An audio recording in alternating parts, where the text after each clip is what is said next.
दोस्तों, Indian government ने गुटखा, cigarette और अल्कोहल जैसे प्रोडक्ट्स के ऐड को 2003 में ही बैन कर दिया था। लेकिन जरा इस वीडियो को देखिए। गुटखा खा रहे हो, मर जाओगे तो? शाहरुख खान मरबे नहीं किया तो हम कैसे मर जाएंगे? शाहरुख खान कैसे मरेगा? वो भी गुटखा खाता है था। शाहरुख खान गुटखा खाता है? हाँ। कौन बोला है तुमको? प्रचार में देखे हैं। अच्छा, प्रचार में देखे। इस वीडियो में शाहरुख खान से इंस्पायर होकर एक 10 साल का लड़का भी अब गुटखा खाता है। लेकिन अगर मैं आपसे कहूं कि शाहरुख खान ने आज तक कभी भी गुटखे का ऐड किया ही नहीं है, तो क्या आप बिलीव करेंगे? शायद नहीं, क्योंकि आपके माइंड में सबसे पहले यह एडवर्टीजमेंट आएगा। विमल बोलो जुबां केसरी। लेकिन आपने शायद ये नोटिस नहीं किया होगा कि यह गुटखे का ऐड नहीं, बल्कि केसर युक्त इलायची का प्रमोशन है। असल में इसे ही सरोगेट एड्स कहते हैं, जिनके जरिए कंपनीज धड़ल्ले से उन प्रोडक्ट्स का प्रमोशन कर रही हैं जिन पर गवर्नमेंट ने बैन लगाया हुआ है। शाहरुख खान, अजय देवगन, अमिताभ बच्चन और अक्षय कुमार जैसे बड़े बड़े सेलिब्रिटीज पान मसाला और गुटखे जैसे हार्मफुल प्रोडक्ट का इनडायरेक्टली ऐड करने के बाद भी खुद को दोषी नहीं मानते। हाँ, कुछ सेलिब्रिटीज ऐसे भी हैं जो कि सिचुएशन की सीरियसनेस को समझते हैं और करोड़ों का लालच देने के बावजूद इस तरह के एड्स को प्रमोट नहीं करते, जिनके बारे में भी हम आगे वीडियो में बात करेंगे। लेकिन क्या गवर्नमेंट को इन ब्रांड्स की चालाकियों के बारे में नहीं पता? और अगर पता है भी तो क्यों इन पर कोई सख्त कदम नहीं उठाए जाते? आज के इस वीडियो में हम सब कुछ बहुत डिटेल में जानने वाले हैं। दोस्तों, टाइगर श्रॉफ और महेश बाबू ने इस कॉमर्शियल में बताया है कि अगर आपको कामयाबी की पहचान दिखानी है तो फिर बिना पान मसाला के तो ये पॉसिबल ही नहीं है। पान बहार पहचान कामयाबी की।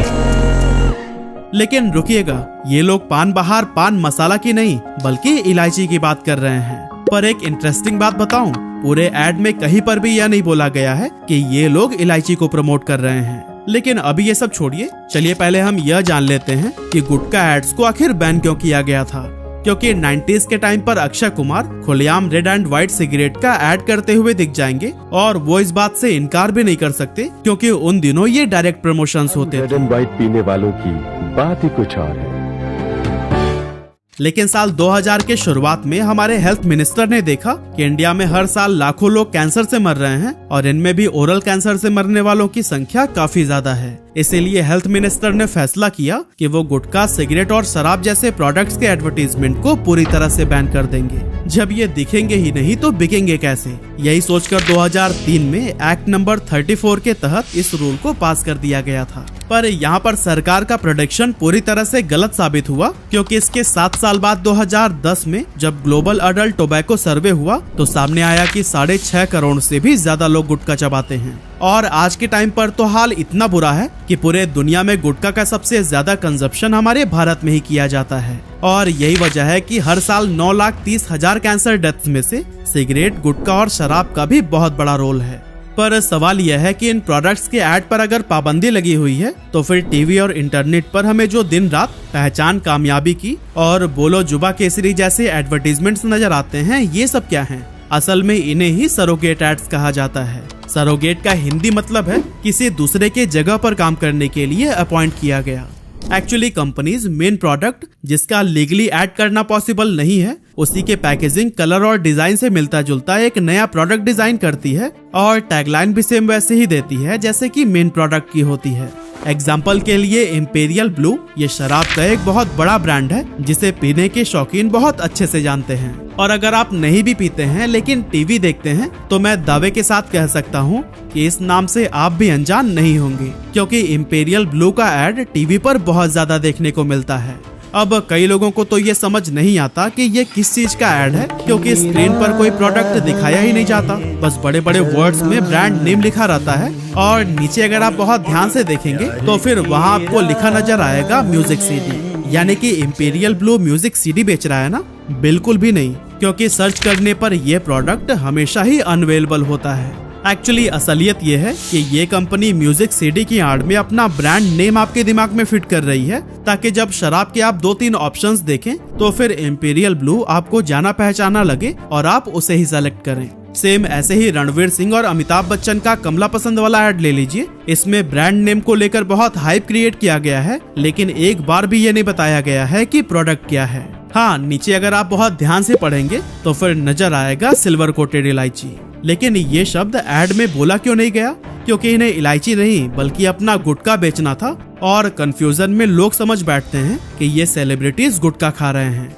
एक्चुअली जब इन एड्स को सेलिब्रिटीज के द्वारा प्रमोट किया जाता है तब हमें लगने लगता है कि आजकल के लाइफस्टाइल में ये बहुत कॉमन है और सोशल बने रहने के लिए हमें इन प्रोडक्ट्स को कंज्यूम करना जरूरी ही है। इसीलिए यह जानते हुए भी कि यह हेल्थ के लिए सही नहीं है, हम शराब, सिगरेट और गुटखा की हैबिट में पड़ जाते हैं। लेकिन हमारा बॉडी इस नए बदलाव को नहीं झेल पाता है और यही वजह है कि आजकल के यूथ लेट 20s या अर्ली 30s में ही fatty liver, stomach infection, dehydration, heart और लंग से संबंधित बीमारियों के शिकार हो जाते हैं। अब हैबिट्स बदलना शायद हमारे लिए मुश्किल हो सकता है, लेकिन इन पोटेंशियल रिस्क के लिए तैयार रहना एक स्मार्ट डिसीजन होगा, क्योंकि एक आम भारतीय घरों में हॉस्पिटल में एडमिट होने का खर्च 6 महीने या फिर उससे भी ज्यादा की सैलरी के बराबर होता है। और यह सब हमने कोविड-19 पैंडेमिक और मंकी पॉक्स जैसी बीमारियों में देख ही लिया है। ऐसे में क्या आप मेडिकल इमरजेंसीज के खर्चों के लिए तैयार हैं? अगर नहीं तो आपको भी अपने और अपनी फैमिली के लिए एक फ्लोटर हेल्थ प्लान लेना चाहिए, जिससे आपके ऊपर भी कभी भी मेडिकल से संबंधित खर्चों का बर्डन नहीं आएगा। लेकिन जब आमतौर पर हम हेल्थ इंश्योरेंस लेने की सोचते हैं और किसी कंपनी की वेबसाइट पर जाकर अपना इंटरेस्ट दिखाते हैं तो हमें इतने सारे स्पैम कॉल्स और मैसेजेस का सामना करना पड़ता है कि हम परेशान हो जाते हैं। यहाँ तक कि कुछ एजेंट्स तो सिर्फ अपने मंथली टारगेट को पूरा करने के लिए आपको गलत पॉलिसी बेचने की ट्राई करते हैं। लेकिन इन सभी प्रॉब्लम्स का सोल्यूशन लेकर आता है डिट्टो, जो कि आपके लिए सबसे अच्छा इंश्योरेंस खरीदने की बेस्ट एडवाइस देता है। अब मैं आपको डिट्टो के साथ अपनी रियल लाइफ एक्सपीरियंस शेयर करने वाला हूँ।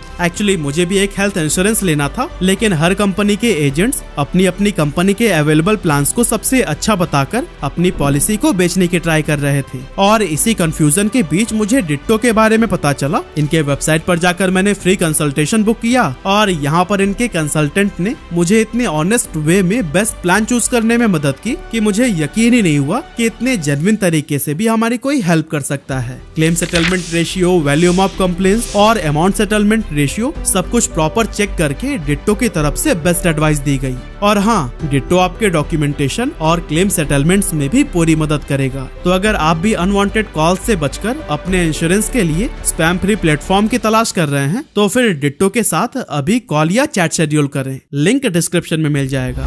फिलहाल हम अपनी टॉपिक पर वापस आते हैं। अब दोस्तों, अगस्त 2019 में एक बहुत बड़ा स्कैम इन पान मसाला और गुटखा कंपनीज की तरफ से देखने को मिला। लेकिन इस पूरे मामले को समझने से पहले हमें ये जानना होगा कि आखिर गुटखा और पान मसाला में अंतर क्या है। असल में दोस्तों, पान मसाला के अंदर वही सारे इंग्रेडिएंट्स होते हैं जो कि नॉर्मल पत्ते वाले पान में डाले जाते हैं। बस फर्क इतना है कि इसे सुखाकर इसका एक मिक्सचर तैयार किया जाता है, जिसमें सुपारी, मसाले, कलर और फ्रेग्रेंस शामिल होते हैं। इसे food safety and standards authority of India के तहत एक फूड प्रोडक्ट माना जाता है, इसीलिए इसके ऐड और बिक्री पर किसी भी तरह का प्रतिबंध नहीं लगाया गया है। लेकिन इसके साथ में सेहत के लिए वार्निंग देना जरूरी है, क्योंकि इसमें सुपारी होती है जो कि मुंह के कैंसर का कारण बन सकती है। दूसरी ओर अगर पान मसाला में तंबाकू मिला दिया जाए तो वो गुटखा बन जाता है। और आपको जानकर हैरानी होगी कि तंबाकू में 7000 से भी ज्यादा केमिकल्स मौजूद होते हैं और इन केमिकल्स में से लगभग 98 ऐसे हैं जो कि कैंसर पैदा कर सकते हैं, जिनमें nicotine, tar, carbon monoxide, ammonia, benzene, hydrogen cyanide और लीड जैसे खतरनाक केमिकल शामिल हैं।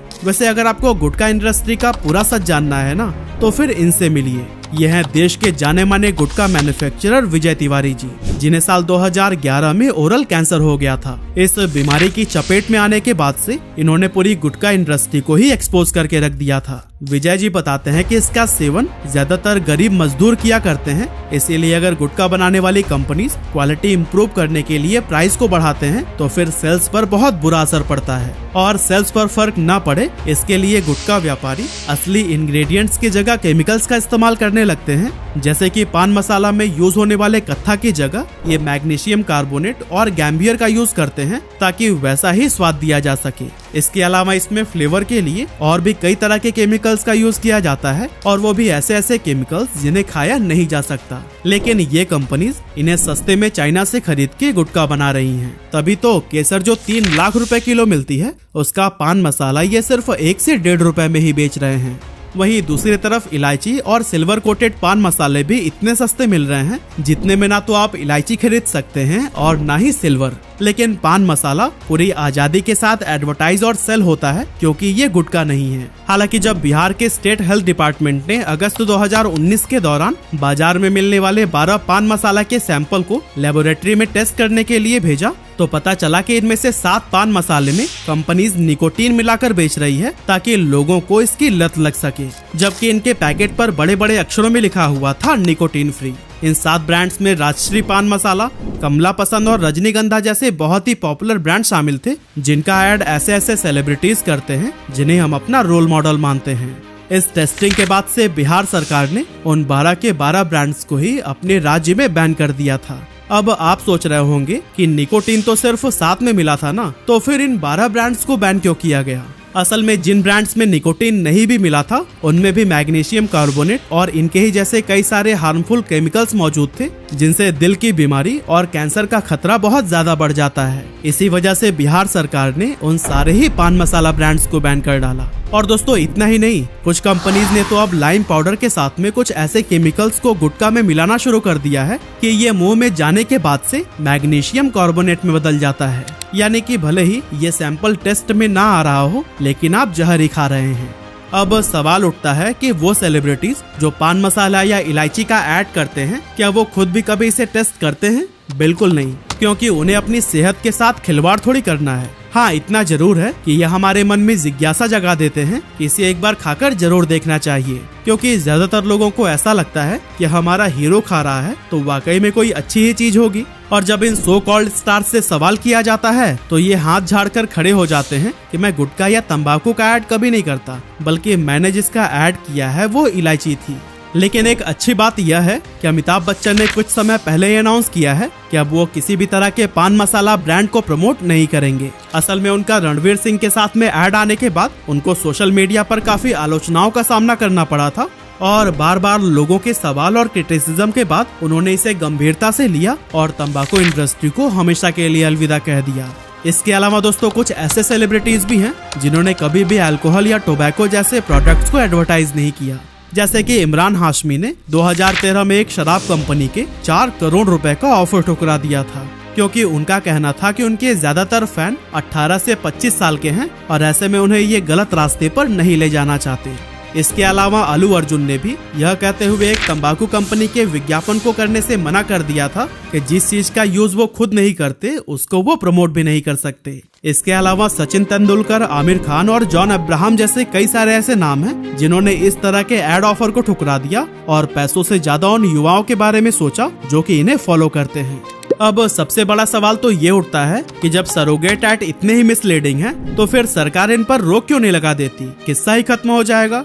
असल में दोस्तों इन्हें रोकने के लिए ASCI यानी कि the advertising standards council of India ने सरोगेट एड्स को लेकर ऑलरेडी कई सारे नियम बनाए हुए हैं, जैसे कि कंपनीज सिर्फ उन्हीं प्रोडक्ट का ही एडवर्टीजमेंट कर सकती हैं जो कि एक्चुअल में एग्जिस्ट करता हो। एग्जाम्पल के लिए मान लीजिए कोई कंपनी सिल्वर कोटेड इलायची का ऐड चला रही है लेकिन मार्केट में ऐसा कोई प्रोडक्ट ही नहीं है, तो ऐसे में वो कंपनी इस प्रोडक्ट का ऐड नहीं कर पाएगी। इसके लिए एक जेन्युइन प्रोडक्ट होना जरूरी है। साथ ही कंपनी को शो करना होगा कि सिर्फ इस प्रोडक्ट के लिए ही उन्होंने फैक्ट्री सेटअप या फिर मशीनरी जैसी चीजों में कम से कम 10 करोड़ रुपए इन्वेस्ट किए हुए हैं, या फिर इस प्रोडक्ट का टर्नओवर होना चाहिए 20 लाख रुपए पर मंथ का। अब गुटखा इंडस्ट्रीज में बहुत बड़ी बड़ी कंपनीज हैं जिनका टर्नओवर करोड़ों में है। ऐसे में उनके लिए किसी एक प्रोडक्ट पर 20 लाख रुपए पर मंथ शो करना कोई बहुत बड़ी बात नहीं है। खैर, इस रेगुलेशन में एक और भी चीज थी कि सरोगेट एड्स किसी भी बैन प्रोडक्ट की तरफ इशारा नहीं कर सकता। लेकिन अगर आप शाहरुख खान के रॉयल स्टेक का ऐड देखेंगे तो वो कहते हैं स्मॉल मिलाते जाओ लार्ज बनाते जाओ। स्मॉल मिलाते जाओ लार्ज बनाते जाओ। Seagram's royal Stag mega music, it's your life, make it large. अब बहुत से लोगों को पता है कि रॉयल स्टेग एक शराब बेचने वाला ब्रांड है। ऐसे में ये ऐड सीधे उसी तरफ हिंट कर रहा था, ना कि म्यूजिक सीडी की तरफ। हैरानी की बात यह है कि इस तरह के कई सारे एड्स को ASCI ने खुद ही पकड़ लिया था, लेकिन बैन करने की जगह उनकी तरफ से कंपनी को कहा गया कि वो थोड़े से मॉडिफिकेशन के साथ इसे वापस से रन कर सकते हैं। ऐसे में जब इन अथॉरिटीज की तरफ से ही कोई बड़ा स्टेप नहीं लिया जाएगा तो ऐसे में सरोगेट एड्स की आड़ में ये कंपनीज लोगों को तो कैंसर खिलाती ही रहेगी। ऐसे में ये सवाल भी मन में आता है कि सरकार इन पर स्ट्रिक्ट एक्शन क्यों नहीं लेती। अब बहुत से लोगों का आंसर होगा टैक्स के लिए, क्योंकि इस इंडस्ट्री से सरकार का भी भारी टैक्स कलेक्शन जो होता है। लेकिन सच्चाई ये है कि टोबैको गवर्नमेंट के लिए बहुत घाटे का बिजनेस है, क्योंकि 2017 में इंडिया को टोबैको यूज और सेकेंड हैंड स्मोक के एक्सपोजर से होने वाले हेल्थ इश्यूज को ठीक करने के लिए 2340 बिलियन रुपए खर्च करने पड़े थे, जो कि देश की जीडीपी का 1.4% है। वहीं गवर्नमेंट को हर साल टोबैको इंडस्ट्री से 537 बिलियन रुपए का एवरेज टैक्स रेवेन्यू मिलता है। मतलब कि जो पैसा गवर्नमेंट को टोबैको इंडस्ट्री से टैक्स के रूप में मिलता है वो उन खर्चों से काफी कम है जो कि टोबैको से होने वाली प्रॉब्लम्स पर खर्च होते हैं।